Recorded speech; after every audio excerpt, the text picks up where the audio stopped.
Last time on IDU Curiosity, we explored examples of Australian opal. This time, we're going to see opal from all over the world. I caught up with Jenni at the Australian Opal Centre in Lightning Ridge for a world tour of opal.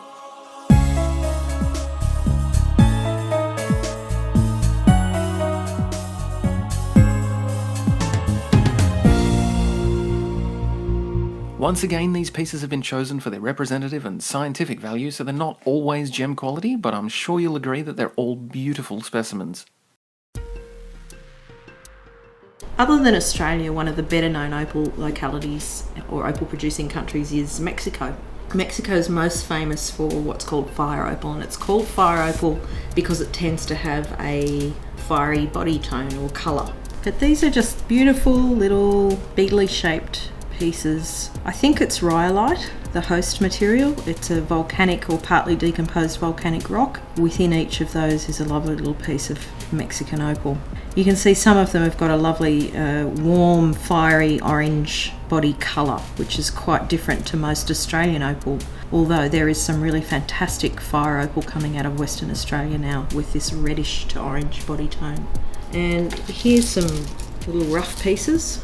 A lot of it is common opal or potch without any play of colour, but you can see in some pieces little twinkles of spectral colour, which is precious opal amongst the potch. Like Australian opal, the potch can go right through to white, but you can see that a lot of it, instead of being on the white to black spectrum, is in this warm orange tone. This is an unusual piece of Mexican opal that's been carved, and it has a colourless body rather than the fiery body, and beautiful little rainbows of precious opal colour on it. So I find that watery, clear, colourless material really, really enchanting. And also from Mexico are three little faceted pieces.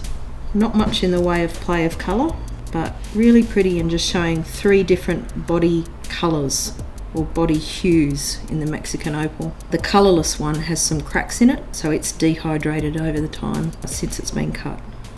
From another area of Mexico, here's another piece of volcanic rock that has a really cute little blue-green sparkle of opal in it. A bit of purple there too. So that's Mexico. Another place in South America that produces some really beautiful opal is Brazil. Here are two little chunks of rough Brazilian opal that don't have any play of colour, so that's a colourless Brazilian potch. And here is another piece of Brazilian rough that's got a cloudier body, and I'm not sure if you can see, but it actually has a little bit of green and purple. Actually, if I just get some opal making water, dipping sauce, otherwise known as Lightning Ridge bore water. Once I wet it, you can see that there's a little bit of colour in there. Here is a gorgeous piece of carved Brazilian crystal opal. Very similar, really, to crystal from South Australia, various fields in Lightning Ridge, White Cliffs. Interestingly, it is a little bit heavier, so it's got a slightly higher specific gravity, so that little piece would probably weigh more on the scales than somebody used to handling Australian opal would expect. Here's another little Brazilian carving in a white opal, or a light opal really, rather than white. And something completely different. Here is a piece of faceted green translucent potch, also from Brazil. So it's interesting, we've seen potch from Australia that really tends to be on the white to black through grey scale. With Mexican opal, there tends to be a warm, fiery glow, orange to red body tone. And here we are with a translucent common opal from Brazil with a green body tone. Sticking to South America, here is opal from Peru.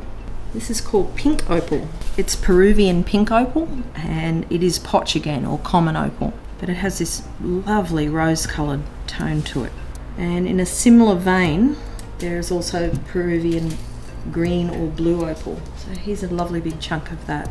Sometimes there are dendrites in this Peruvian material, and it's prized to try and find the dendrites and cut a stone with the dendrites on the face. Dendrites are little feathery blackish inclusions, like seen in various agates and sometimes in common opals from elsewhere. So here we have two beautiful, really different colours of common opal, different to what we expect in Australia.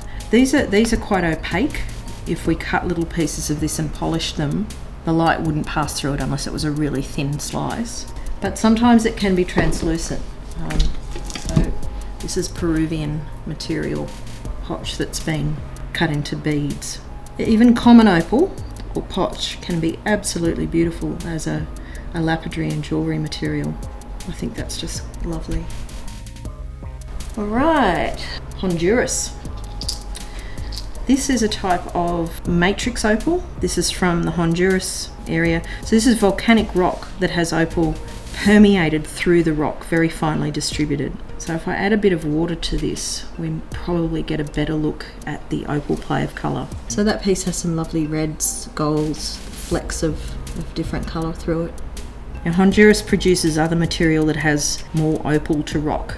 This is largely rock with the opal permeated through it, but there's some lovely Honduras material also that can take a lovely polish.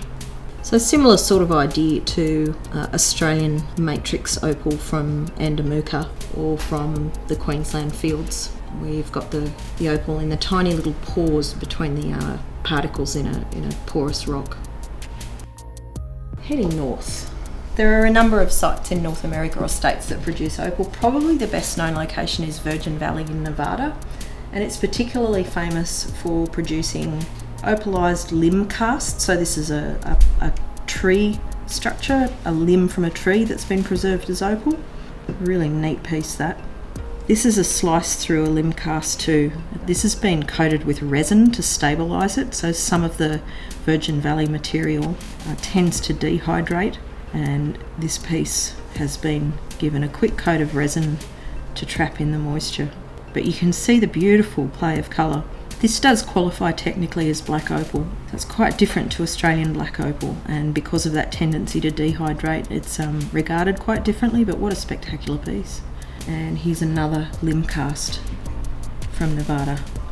This is completely untreated. Just love this turquoisey colour here. And then the other side's really fascinating too. So Nevada. One location for opal in North America that probably not a lot of people know about is Louisiana.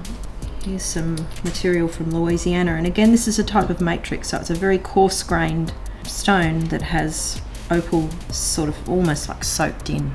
So the silica-rich water has soaked into the rock and over time formed opal.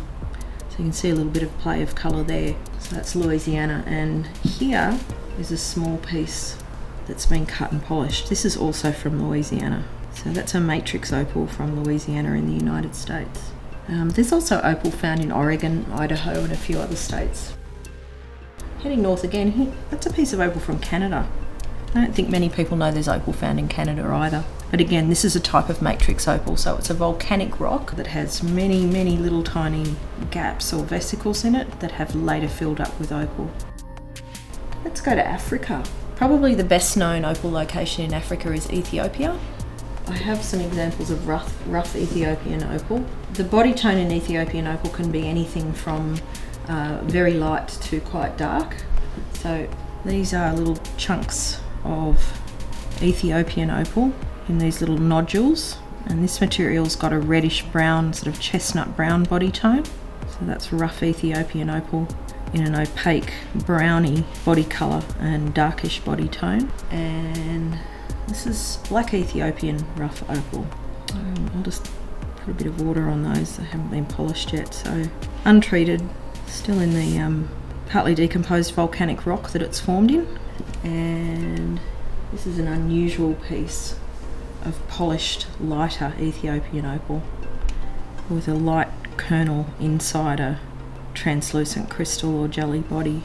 Now, much Ethiopian opal is what's called hydrophane, and hydrophane opal is an absorbent opal that easily loses or gains water when it's in contact either with water or even with the air. Hydrophane opal tends to be unstable because having water entering and leaving the structure of the opal will cause it to endure a lot of stress, and that can cause cracking. So that's something just to watch out for with a lot of Ethiopian opal. Absorbent or hydrophane opal is found in many places in the world, but Ethiopian opal is a bit of a classic for it. Madagascar. Two pieces of potch from Madagascar, just with different body colours and body tones. This one was labelled papaya opal just because of its colour. It's got a yellowish colour. And here's a piece of white common opal or potch with a little tendency towards translucency on the edge. So they're from Madagascar. From Tanzania, we also have this orangey material. It's not unlike orange toned opal from many other places. Again, these are formed in rock that has been deposited through volcanic processes rather than the sedimentary rocks that Australia's best known opal fields are located in. So that's one piece from Tanzania, but wait, there's more. There's this greenish yellow, another piece of Tanzanian potch with a very different body hue or colour. White potch from Tanzania again. And this one's got a sort of a core that has an element of translucency and then a really opaque, almost chalky white edge to it. And purple. Some purple. It's a sort of a lavender coloured common opal or potch from Tanzania. And sticking with the potch story, these are from Turkey. So this is dendritic common opal from Turkey. So these little feather or fern-like inclusions are called dendrites. This white opal with dendritic inclusions is found in a number of places. This is Turkish. It's also found in Western Australia and probably other locations. Common opal is surprisingly common. Precious opal is very rare. You may have noticed that this tour of the world did not include all of the world. In particular, apart from Turkey, we missed all of Europe, which includes opal-bearing locations like the Czech Republic, Hungary and Slovakia. Other locations we didn't visit were Nicaragua, Guatemala and Indonesia, and several others. And what that means is that at some point we'll get to do this all over again, and I'm looking forward to that already. This video was made with the support and participation of the Australian Opal Centre in Lightning Ridge. You should visit Lightning Ridge and you should visit the Australian Opal Centre. You should also follow the Australian Opal Centre on Facebook. They are building a world-class museum in the Australian outback dedicated to opal, opalised fossils and opal mining heritage. It's going to be awesome. IDU Curiosity has just passed 200 subscribers. If you are one of those, thank you. If you're not, and you've watched this far, maybe you should consider subscribing because it seems like it might be your kind of thing. Now, I usually try not to tell anyone what's coming up in future episodes because then I'm kind of obligated to make sure they actually get published. But here's a quick hint of what'll be here in the near future. We have dinosaurs and egg-laying mammals with Liz. We have a science experiment with Graham involving pottery kilns and things that really don't belong in pottery kilns. We've got the mathematics of terrible fashion with me, and an important piece of Lightning Ridge opal mining history and heritage with Barbara. So stay tuned, it's going to be fun. Oh, and thank you for watching.